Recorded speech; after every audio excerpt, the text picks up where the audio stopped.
Seandainya dia bisa memantul, dia kemungkinan akan merespon ini, ya, gitu.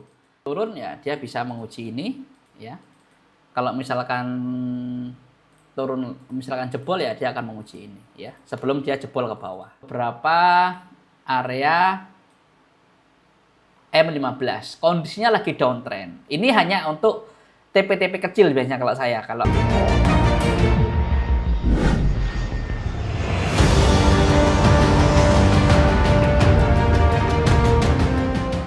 Bismillahirrahmanirrahim. Assalamualaikum warahmatullahi wabarakatuh. Teman-teman, kembali lagi bersama saya Rizky dari channel Dunia Trader. Seperti biasa, sebelum kita mulai, kita akan disclaimer bahwasanya apa yang kita sampaikan adalah sebuah edukasi semata. Jadi kita belajar bareng supply and demand.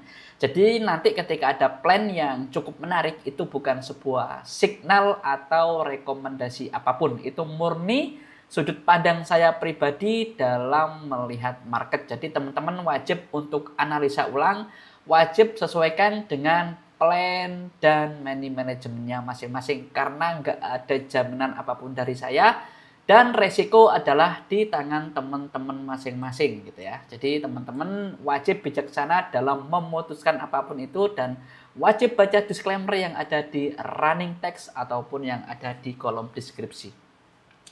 Oke, hari ini kita akan bahas di BTC USD aja, karena ini hari Sabtu yang buka adalah kripto dan salah satunya adalah BTC USD. Kita akan bahas BTC USD dari D1 sampai ke M5. Oke, kita bahas dari D1 bahwasanya kondisi BTC USD sekarang lagi uptrend. Kenapa? Karena harga di atas EMA 200 dan EMA yang lainnya juga di atas EMA 200. Kita akan petakan ada nggak supply and demand gitu ya. Ternyata di sini ada rally bus rally. Di sini ada rally bus rally yang searah dengan tren dan ada EMA 200-nya. Kita warnai biru, ini kan area buy. Di sini ada rally bus rally. Nah, gitu ya. Dan kalau teman-teman lihat, ini kenapa dia bisa mantul di sini? Karena di sini ada rally bus rally juga. Nah, ini ya. Di sini juga sama, ada rally bus rally. Ya. Itu kenapa dia bisa mantul berkali-kali ya. Mantul di sini 1, mantul di sini 2, ya kan, mantul di sini 3. Nah, kalau ini jebol, nanti ini jebol, dia akan lari atau drop ke rally bus rally yang ada di bawahnya yang ada EMA 200-nya gitu ya. Ini cukup lebar. Ini bisa aja teman-teman misalkan ambil yang di sini ini semacam level on level, misalkan ambil di sini sama di sini boleh ya. Di sini juga ada rally bus rally. Ini semacam level on level ya. Karena area berdekatan maka saya gabung aja jadi satu gini ya. Nah, ini semacam level on level, rally bus rally gitu ya. Jadi satu. Jadi cukup lebar juga areanya. Nah, jadi kalau misalkan ini tembus bisa ke bawah, dan di atas teman-teman di sini juga ada supply ya. Di sini ada rally base drop. Nah, ini di sini ada rally base drop. Kita tulis ini. Nah, rally base drop makanya dia tertahan di sini ya. 1, dia tertahan lagi di sini 2. Ya. Seandainya dia bisa memantul, dia kemungkinan akan merespon ini ya, gitu. Seandainya nanti ini memantul ya. Kalau jebol kemungkinan dia akan ke sini ya. Kalau jebol ya skenario seperti itu. Tapi kalau nanti ini mantul ke atas, jebol ya dia bisa lanjut ke atas meneruskan trennya ya. Jadi kita nggak ada yang tahu market mau kemana, yang penting kita punya plan, kita punya strategi yang ini dengan pendekatan supply and demand. Oke, untuk D1 itu kita akan turunkan lagi ke 240. Kita hapus saja biar nggak bingung ya. Di 240 ini kondisinya sebenarnya lagi nggak jelas. Kenapa? Trennya nggak jelas karena EMA-nya EMA-nya nggak beririsan dengan rapi dan cenderung berantakan. Ini cenderung sideways ya. Tapi kita bahas dari sisi supply and demand-nya. Kalau teman-teman lihat, ini kenapa dia bisa mantul di sini? Ya. Di sini teman-teman bisa cek sebelah kiri. Oh, ternyata di sini ada rally bus rally. Nah, ini ya. Di Di sini ada rally base rally. Nah, jadi alasan dia mantul di sini karena di sini ada rally base rally. Meskipun ini bukan rules kita karena kan harus searah dengan tren dan ini trennya nggak jelas. Tapi kita bahas dari sisi supply and demand ya. Ini kan mantul berapa kali? 1 ya kan, sini 2. Terus di sini juga 3. Kalau misalkan ini tembus kemana mas? Kemungkinan dia akan meresponin yang terdekat. Nah, sini ada rally base rally juga. Ya, kemungkinan kalau tembus dia akan merespon rally base rally yang ada di bawahnya. Gitu ya. Kalau kita misalkan hilangi ini dulu ya, kita akan belajar ya, kita belajar. Di sini sebenarnya juga ada drop base rally yang mungkin teman-teman perhatikan ya. Sini ada drop base rally. Ya. Drop base rally. Ini ada DBR. Bisa aja dia misalkan kalau ini ke bawah ya, kalau ke bawah dia bisa ke sini ya, dia ke sini. Menguji ini dulu ya, karena di sini ada drop base rally. Kalau jebol ya dia ke bawahnya. Di atas di sini ada rally base rally, drop base drop namanya sini. Ya, ada drop base drop. Ya, ini perlu diperhatikan aja, mungkin dia bisa mantul di sini. Di sini ada drop base drop. Dan kalau teman-teman cek di sini ada rally base drop. Nah, ini ya, ada rally base drop. Nah, ini ada RBD. Itu kenapa dia bisa mantul berkali-kali di sini ya. Ini 1, alasan dia mantul di sini ada RBD. Ini 2. Ini 3. Dia koreksi lagi ke bawah, turun. Ini 4 dan ini 5 ya. Kalau misalkan dia nembus ini ya dia akan menguji ini lagi. Kalau ini tembus ya dia akan ke atas. Jadi seperti itu teman-teman ya. Untuk dia 4, kesimpulannya adalah trennya lagi nggak jelas. Artinya kalau trennya nggak jelas kita nggak tahu jadi seller atau buyer ya. Jadi rules kita nggak ada di sini dan kita hanya belajar menggambar supply and demand. Jadi kemungkinan dia akan mantul-mantul di area-area ini. Ini adalah petanya yang mungkin teman-teman perlu waspadai kalau teman-teman lagi belajar supply and demand. Oke, kita akan turunkan lagi ke 60. Kita hapus saja ya, biar nggak bingung. Di 60 juga kondisinya sama ya, kondisinya sekarang lagi nggak jelas. Kenapa? Karena trennya berantakan, EMA-nya berantakan ya.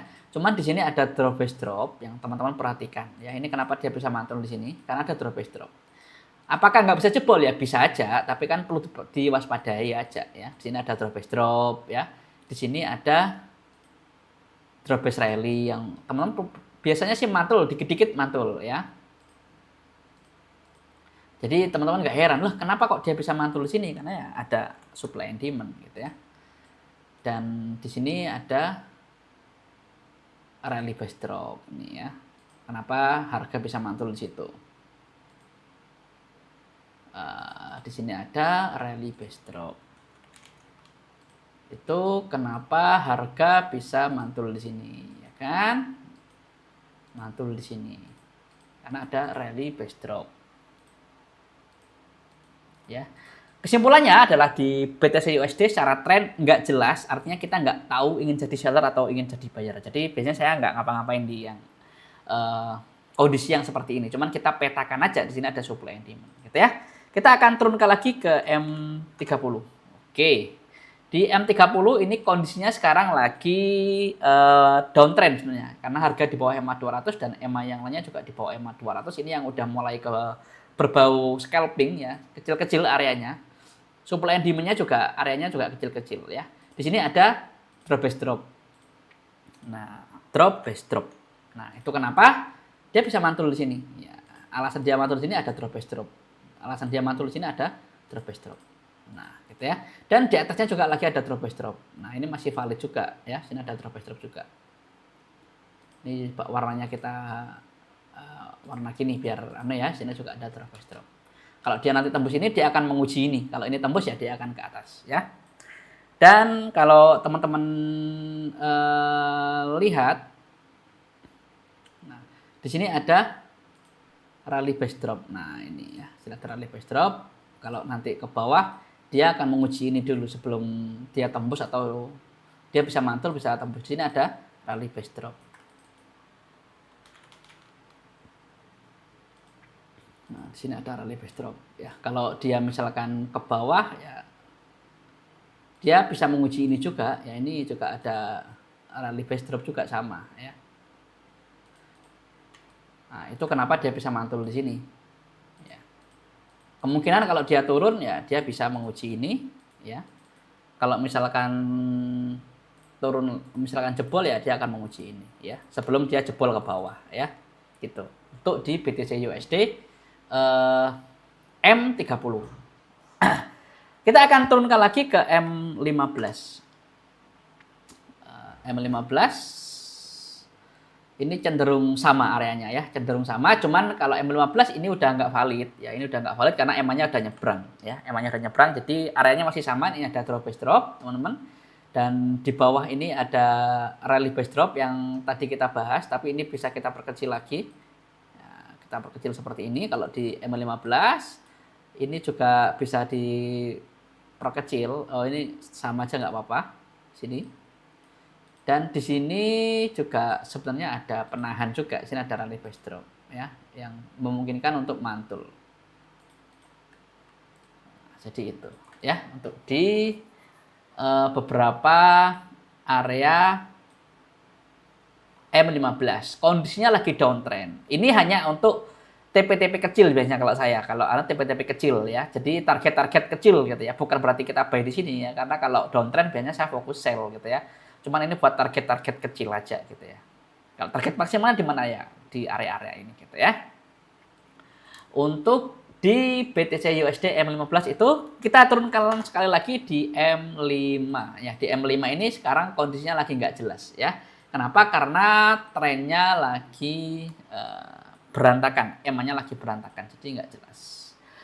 Oke, mungkin itu aja yang bisa saya sampaikan. Sekali lagi kita akan disclaimer dulu bahwasanya apa yang kita sampaikan tadi, plan-plan yang kita bahas itu bukan sebuah signal atau rekomendasi apapun. Jadi itu adalah murni sudut pandang saya pribadi dalam melihat market. Jadi teman-teman wajib analisa ulang, wajib sesuaikan dengan plan dan money management masing-masing. Jadi nggak ada jaminan apapun dari saya dan resiko adalah di tangan teman-teman masing-masing. Jadi teman-teman harus bijaksana, wajib bijaksana dalam memutuskan apapun itu, dan teman-teman wajib baca disclaimer yang ada di running text ataupun yang ada di kolom deskripsi karena kita di sini belajar bareng supply and demand. Terima kasih yang udah nonton, terima kasih yang udah subscribe. Bagi teman-teman yang baru menemukan channel ini, jika bermanfaat bisa bantu untuk subscribe. Terima kasih. Assalamualaikum warahmatullahi wabarakatuh dan bye bye.